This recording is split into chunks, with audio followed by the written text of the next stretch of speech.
여러분, 매년 백만장자들이 그것도 거의 도시 하나 인구만큼 국경을 넘나든다는 거 혹시 아세요? 이게 그냥 뭐 부자들이 이사 가는 수준이 아니에요.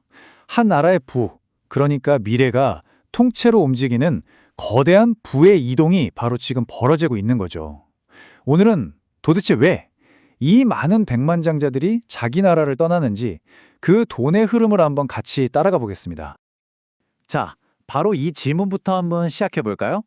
내가 평생 피땀 흘려서 모은 재산이 있는데 그 절반을 세금으로 내야 한다면 여러분은 어떠실 것 같으세요? 선뜻 받아들이기 힘든 이 상황이 바로 오늘 우리가 파헤쳐 볼 부의 이동 문제의 가장 핵심적인 이유입니다.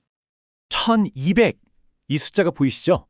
이게 그냥 평범한 숫자가 아닙니다. 어떻게 보면 한 나라 경제에 울리는 경고음 같은 거고요. 오늘 이야기의 출발점이기도 합니다. 네, 바로 작년 한 해 동안 무려 1200명의 백만장자가 한국을 떠났습니다. 이게 그냥 이민을 갔다는 뜻이 아니에요. 이분들이 가지고 나간 어마어마한 자본, 그러니까 국부가 함께 빠져나갔다는 거죠. 도대체 뭐가 이분들을 한국 밖으로 내몰고 있는 걸까요? 자, 첫 번째 파트입니다. 바로 코리안 엑소더스 현상. 왜 한국의 부자들이 떠나는지 그 이유를 좀 더 깊게 들여다볼 건데요. 특히 세계 최고 수준이라는 우리나라의 상속세가 어떻게 부자들을 밀어매는 푸시어인, 그러니까 등을 떠미는 요인이 되고 있는지 한번 살펴보겠습니다. 한 세무 전문가의 말이 정말 날카롭죠. 상속세를 내느니 차라리 한국을 탈출하겠다. 이게 그냥 푸념이 아니라 실제 자산가들 사이에서는 아주 현실적인 선택지 중 하나라는 겁니다. 그리고 그 논의의 한가운데 바로 이 상속세가 있는 거죠. 한국 상속세가 어느 정도냐면요. 다른 나라랑 비교해보면 진짜 입이 떡 벌어집니다. 실효 최고 세율이 무려 60%에 달하거든요. 근데 이게 전 세계적으로 보면 상속세가 아예 없는 나라도 진짜 많아요. 이 엄청난 차이가 부자들 입장에선 한국을 떠나야 하나 이렇게 진지하게 고민하게 만드는 결정적인 이유가 되는 거죠. 그리고 이 돈의 유출 점점 더 심해지고 있어요. 보세요. 2023년에는 800명이 해외로 나갔는데 딱 1년 만에 1200명으로 늘었습니다. 1.5배나 급증한 거예요. 이건 그냥 일시적인 현상이 아니라 국부 유출이 아예 구조적인 문제로 굳어지고 있다는 아주 위험한 신호입니다. 그럼 다른 나라들은 어떨까요? 우리랑 굉장히 비슷한 이른바 부자 증세 논쟁에 휩싸였던 나라가 있거든요. 바로 스위스.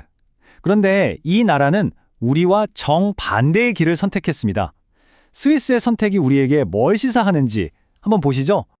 흔히 부자들의 안식처라고 불리는 스위스에서도 부의 불평등을 해결해야 한다. 그래서 부유층한테 상속세를 아주 높게 매기자. 이런 목소리가 커졌어요.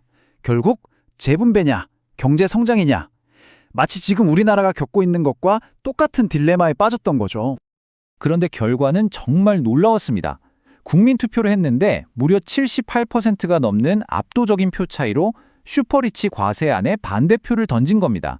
스위스 국민들은 부자들을 내보내는 대신 붙잡는 길을 선택한 거죠. 이 투표 결과가 정말 흥미로운 게 논쟁의 본질을 딱 보여주거든요.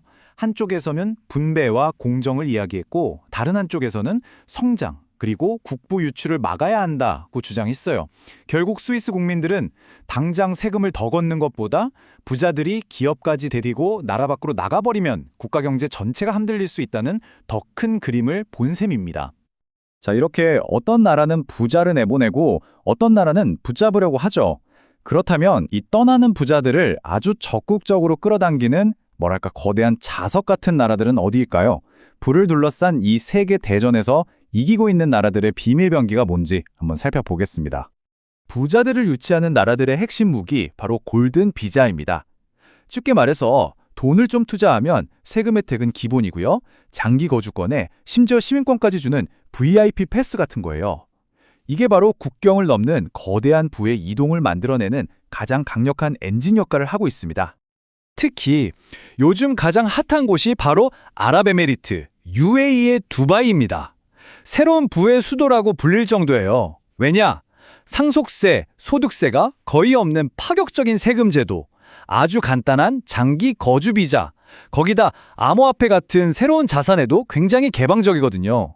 전 세계 자산가들한테는 이보다 더 매력적인 곳이 없겠죠.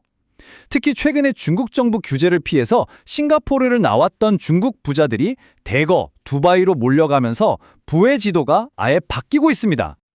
그 결과가 바로 이 숫자예요. 8만 건. 2022년 한 해에만 UAE가 발급한 골든 비자 숫자입니다.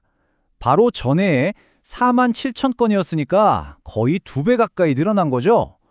이건 뭐 전 세계 부자들이 UAE로 빨려 들어가고 있다고 봐도 과언이 아닙니다. 자, 이렇게 다른 도시들은 전 세계에 불을 끌어들이면서 막 활력이 넘치고 있는데, 그럼 반대로 소중한 자본이 계속 빠져나가고 있는 한국, 특히 우리 수도 서울은 어떤 대가를 치르고 있을까요? 이 타임라인을 보면 서울의 위상이 지금 어떻게 변하고 있는지 좀 충격적으로 다가옵니다. 여기서 고액 자산가는 투자 가능한 자산이 100만 달러, 우리 돈으로 한 13억 원 이상인 사람들을 말하는데요. 이 사람들 숫자를 기준으로 매긴 세계 부유도시 순위에서 2022년 16위였던 서울이 계속 떨어져서 2025년에는 24위까지 밀려날 거라고 합니다. 불과 3년 만에 20위권 밖으로 튕겨 나가는 거예요. 이게 그냥 순위만 떨어지는 게 아닙니다. 실제로 부자들 숫자가 엄청나게 줄어들고 있어요. 2022년에 10만 명이 넘었던 서울의 고액 자산가 수가 2025년에는 6만 6천 명 수준으로 뚝 떨어질 거라는 예측이에요.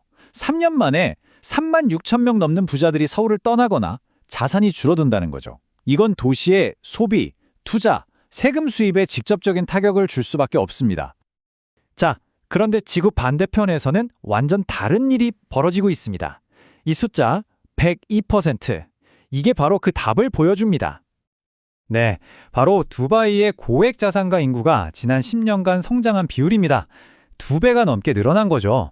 같은 기간에 서울의 증가율이 17%에 그친 걸 생각하면 이 차이가 정말 엄청나죠. 한쪽은 자본이 빠져나가면서 힘을 잃고 다른 한쪽은 그 자본을 쫙쫙 빨아들이면서 폭발적으로 성장하는 이 극명한 대비가 바로 부의 대이동의 진짜 모습입니다. 지금까지 쭉 보셨듯이 우리는 지금 눈에 보이지 않는 전쟁, 불을 둘러싼 세계대전의 한가운데 서 있는 겁니다. 그리고 모든 나라는 이 전쟁에서 어떤 전략을 쓸 건지 선택의 기로에 놓여 있습니다. 결국 모든 건 이 갈림길로 모아집니다. 한쪽은 높은 세금으로 재분배를 추구하지만 자본이 떠나는 위험을 감수하는 길, 다른 한쪽은 낮은 세금으로 부자들을 끌어들여서 나라 전체의 파이를 키우는 길. 스위스는 오른쪽 길을, UAE는 훨씬 더 적극적으로 오른쪽 길을 선택했죠. 그리고 한국은 지금 왼쪽 길에 서 있는 셈이고요. 이 선택이 앞으로 국가의 미래 경쟁력을 결정하게 될 겁니다. 자, 결국 처음 질문으로 다시 돌아왔네요. 높은 세금으로 분배의 가치를 실현할 거냐, 아니면 낮은 세금으로 성장의 동력을 확보할 거냐, 국가의 미래, 과연 어디에 있을까요? 물론 정답이 딱 정해져 있는 건 아니겠죠. 하지만 오늘 우리가 함께 본 이 부의 흐름을 보면요, 그 선택의 결과가 얼마나 현실적으로 또 극명하게 갈리는지는 확실히 알 수 있습니다. 여러분은 대한민국의 미래가 어느 쪽에 있다고 보시나요?